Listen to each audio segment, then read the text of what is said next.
عرض کر دوں، بچوں نے مجھے بتایا کہ ہمارا ایک کلپ وائرل ہو رہا ہے جو جمعے کے دن ہم نے کہا تھا کہ حضرت امام زین العابدین کے بیٹے حضرت زید شہید نے حضرت ابوبکر کی محبت اور افضلیت کے لیے جان دے دی، تو لوگ چیخنے لگے کہاں لکھا ہوا ہے؟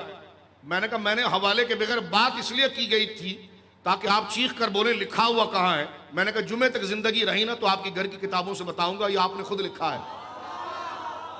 آپ کو گھوڑا نکالنے سے فرصت ہو تو آپ کتابیں پڑھو نا۔ تو توجہ کریں اس چیز پر، جس زبان میں بات کرو گے اس زبان میں ہم جواب دیں گے اخلاق کے ساتھ، توجہ کیجیے۔ لہٰذا یہ چھوڑ دیجیے آپ کہ اہل سنت کے ممبر پر کوئی بوکس باتیں کی جائے گی، اور عوام اس بات پر مطمئن رہے کہ بحمداللہ تعالی احقر جو حوالہ آپ کے سامنے رکھے گا وہ مسلم بین الخصم ہوگا، یعنی ان کے اور ہمارے درمیان جو چیز مسلم ہوگی وہ بات کی جائے گی، صرف ان بچوں کے لیے جو اس بات کو تحقیق کرنا چاہتے ہیں۔ حضرات اہل بیت نے حضرت ابوبکر کی توہین کو کبھی گوارا نہیں کیا، بلکہ حضرت ابوبکر کی عزت کے لیے حضرت زید نے جان دی۔ سارے سید جو آج موجود ہیں حسینی، ان کا نانا ابوبکر صدیق ہیں۔ کتنے گندے ہو، کتنے چور و فراڈی ہو تم یہودیوں کہ تم ابوبکر صدیق کے لیے بہانہ بنا کر تانا بنتے ہو، تانا بنتے ہو اور ان کے لیے غلط باتیں کرتے ہو، سخت باتیں کرتے ہو، یہاں تک کہ معاذ اللہ تکفیر تک کی بات کرتے ہو۔ واقعی میں نیچ آدمی وہی ہوتا ہے جس تھال میں کھاتا ہے اس میں چھید کرتا ہے۔ ہاں، جس پر امام جعفر صادق جس کے نام پر تو نے فقہ جعفریہ بنایا ہوا ہے، وہ اپنے فخر حضرت ابوبکر صدیق کو قرار دیں ہیں، تو تمہارے جیسے چمچے ذاکروں سے بحمداللہ، میں نے پہلے بھی کہا تھا بہت اچھا تم فدق کو چھیڑتے ہو تاکہ دنیا کو پتہ چل جاتا ہے تحقیق کیا ہے۔ صرف جھوٹی فلمیں اور انڈین ڈراموں کے کہانیاں بنانے کے علاوہ تمہارے پاس کچھ نہیں ہے۔ اپنی گھر کی کتابیں دوبارہ جا کر پڑھو، مصعب مظفر شاہ یہ کہتا ہے تم سے پڑھو، اور پڑھنے کے بعد کسی مسئلے پر کمنٹس کرنا، یہ نہ ہو کہ جو نیچے سے نکال رہے ہو وہی منہ سے اندر لے رہے ہو۔ تو اس بات پر ذرا تمیز سے بات کریں یہ صحابہ اکرام، اور یہ اس ہستی کا نام ہے کہ جس کے ہاتھ پر مولا علی نے بیعت کی۔ کہتے ہیں مولا معصوم ہے، تو میں نے کہا معصوم جس کے ہاتھ پر ہاتھ رکھ دے تو وہ کس مقام پر ہوگا؟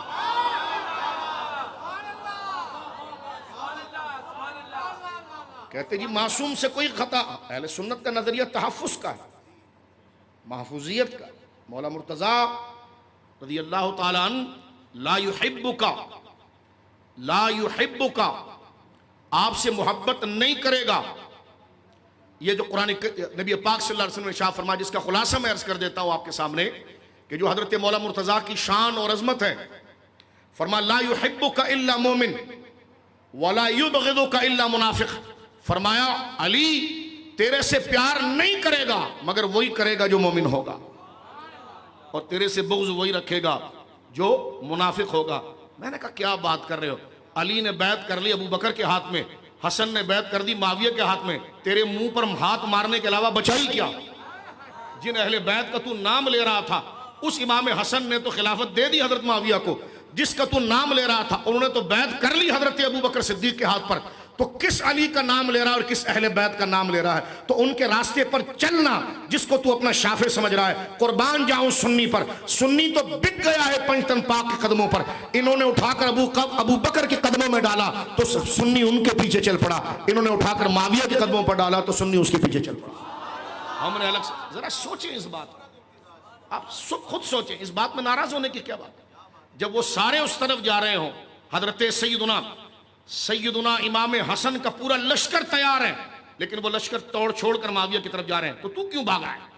کہنے لگے نہیں وقت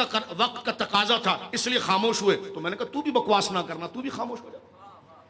یعنی اہل بیت، حضرات اہل بیت کا عاشق کبھی ان کے دربار سے نہیں بھاگ سکتا، کیونکہ جس طریقے سے جس ترتیب سے انہوں نے اس بات کو مکمل کیا۔ لیکن یہ کچھ کرن سودے تھے جو میں بات عرض کرنا چاہتا ہوں، اور ان سے میں پھر کہتا ہوں کہ یہ تقریریں تمہارے مطلب کی نہیں، وہ آخری جمعے میں ہم کریں گے، لہٰذا یہ اہل سنت کی تقریریں، اس کے نیچے کومنٹس نہ کرو ورنہ بہت خطرناک قسم کا ہم رندہ آپ پر لگائیں گے،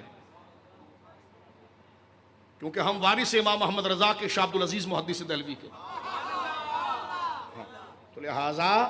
کوئی دھونس نہیں دکھا رہے ہیں، کیونکہ سخت زبان آپ صحابہ کے لیے استعمال کریں، غلط جملے آپ صحابہ کے لیے استعمال کریں۔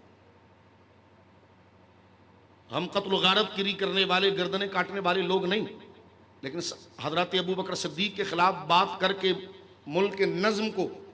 اور اس کے نظام کو، یعنی ہر محقق چیز کا انکار، 4 بیٹی نہیں ہو سکتی جی، پہلے خلیفہ نہیں، یعنی اسلام کو مشکوک کرنا یہودیوں، تاکہ 14 صدیاں ہو جائے اور ایک مسلمان کلمے میں لرز رہا ہو کہ یہی چیزیں طے نہیں ہوئی، یہ جھوٹ ہے، یہ طے شدہ مسئلے ہیں، یہ خلط مبس کر رہے ہیں،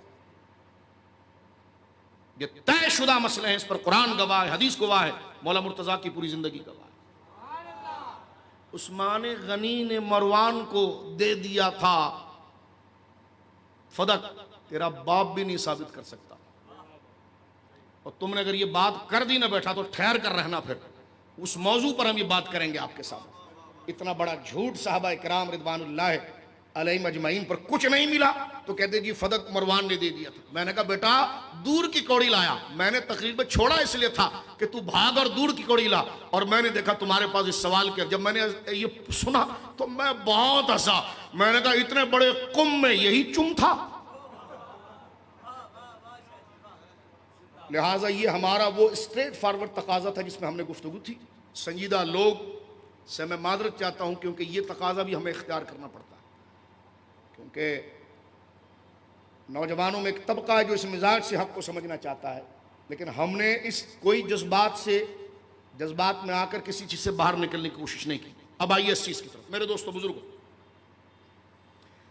قرآن کریم فرقان حمید نے جس مقصد کو ذکر کیا، افضلیت پر میں نے ایک چھوٹی سی بات